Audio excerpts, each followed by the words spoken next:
नमस्कार. आपण थेट जाऊयात. आशा भोसले यांचं पार्थिव आता अंत्ययात्रेसाठी नेलं जात आहे. अनेकांची रीघ इकडे अंत्यदर्शनासाठी लागलेली होती आणि काही वेळातच ही अंत्ययात्रा सुरू होणार आहे. दादरमधल्या हिंदू स्मशानभूमीमध्ये त्यांच्यावरती शासकीय इतमामात अंत्यसंस्कार केले जातील.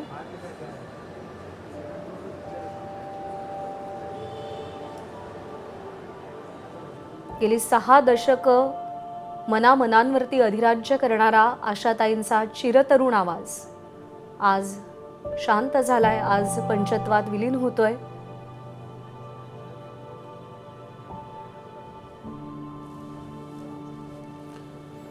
आणि थोड्याच वेळात त्यांच्या पार्थिवावर अंत्यसंस्कार होतील.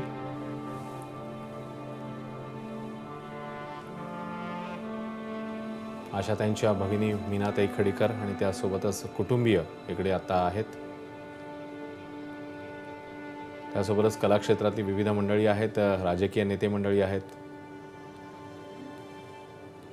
वेदांत नेब आपल्यासोबत आहेत. वेदांत, 4 वाजताची वेळ आहे अंत्यसंस्काराची आणि आता त्याची तयारी सुरू झालेली दिसते. ज्या प्रकारे आपण बघितलं सकाळी 10:30 वाजल्यापासून त्यांचं जे निवासस्थान आहे कासा ग्रँड इथे आपण बघितलं तर अंत्यदर्शनासाठी आशा भोसले यांचं पार्थिव ठेवण्यात आलं होतं. अनेक दिग्गज मंडळी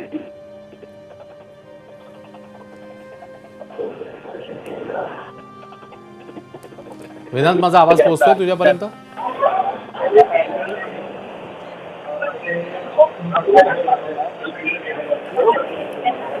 वेदांशी आपण पुन्हा एकदा संपर्क साधायचा प्रयत्न करूया. तर आपण पाहतोय अभिनेता रणवीर सिंग देखील पोहोचलेला आहे आशाताईंचं अंत्यदर्शन घेण्यासाठी. नुकताच त्याचा धुरंधर सिनेमा आलेला आहे आणि त्याच्यामध्ये सुद्धा आशाताईंच्या आवाजात एव्हरग्रीन झालेलं गाणं रिमिक्सच्या रूपात का होईना पण त्या सिनेमाच्या माध्यमातून आपल्या समोर आलेलं होतं आणि तो देखील आशाताईंचं अंत्यदर्शनासाठी पोहोचलेला आहे.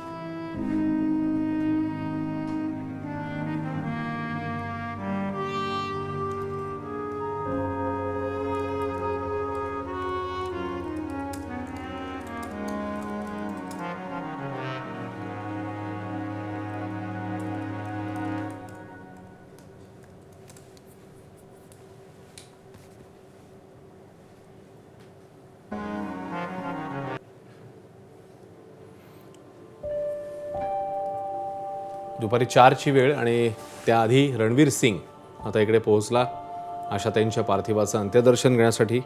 हिंदी मराठी चित्रपटसृष्टीतली अनेक मंडळी, म्हणजे जसं तू आत्ता उल्लेख केलास, या सिनेमातलं गाणं असेल किंवा ज्यांच्या सिनेमात कदाचित त्यांचं गाणं नसेलही पण तरी देखील आशाताई या आशाताई होत्या. त्यामुळे त्यांच्याशी असलेलं एक जे नातं आहे, तो जो एक ओलावा आहे तो कुठेतरी कायम आहे प्रत्येकाच्या मनात आणि तेच आपलं माणूस आज हरपल्याची भावना. आणि त्याच्यामुळे